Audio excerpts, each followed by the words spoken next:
Assalamualaikum.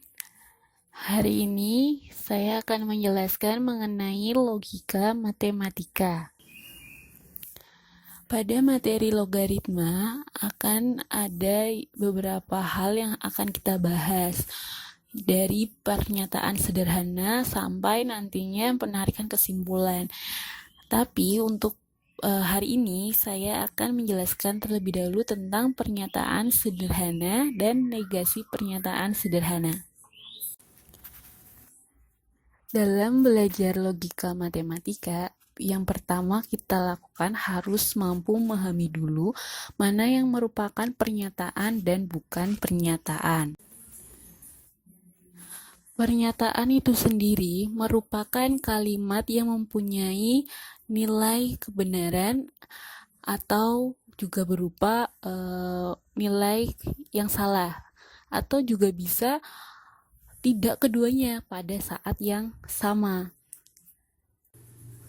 Seperti pada contoh bahwa suatu pernyataan kita misalkan atau simbolkan sebagai P huruf kecil, yaitu pernyataan yang berbunyi semua bilangan prima adalah ganjil. Pernyataan tersebut merupakan pernyataan yang nilai kebenarannya adalah salah. Jadi dia bernilai salah. Kenapa? Karena ada satu bilangan prima yang genap, yaitu adalah 2.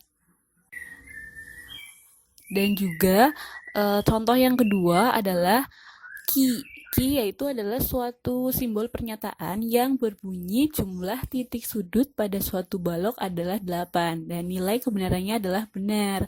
Karena memang benar titik sudut pada suatu balok adalah 8.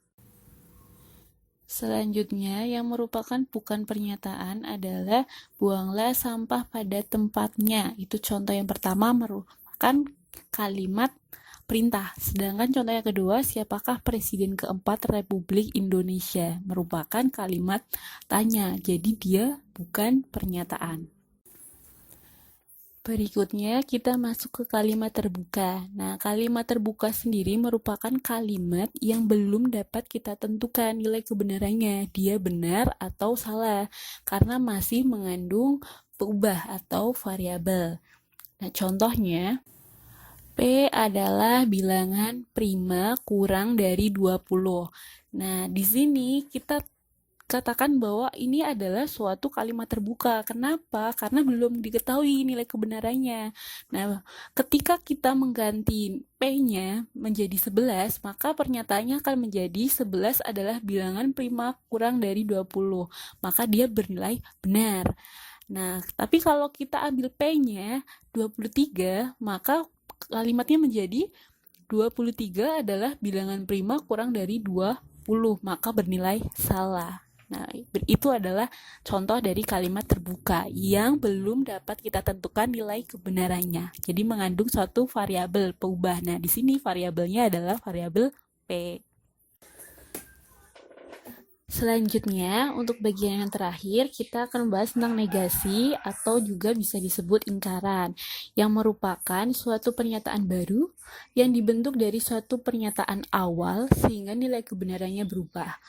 Jadi, jika ada suatu pernyataan yaitu P yang awalnya dia bernilai benar, maka negasi P nantinya akan bernilai salah. Dan juga sebaliknya, jika P adalah pernyataan yang bernilai salah, maka negasi P nantinya akan bernilai benar. Untuk contoh, jika ada suatu pernyataan, semua hewan berkaki 4. Nah, maka negasi dari pernyataan tersebut adalah ada hewan tidak berkaki 4. Awalnya dia itu menggunakan kata semua, maka negasinya menjadi ada. Dan yang awalnya pernyataan awalnya adalah berkaki 4, untuk negasinya menjadi tidak berkaki 4. Sehingga kita bisa tahu bahwa semua hewan berkaki 4 itu adalah suatu pernyataan yang bernilai salah. Karena ada hewan yang tidak berkaki 4. Nah, maka negasi P atau negasi dari pernyataan tersebut tadi itu yang bernilai benar.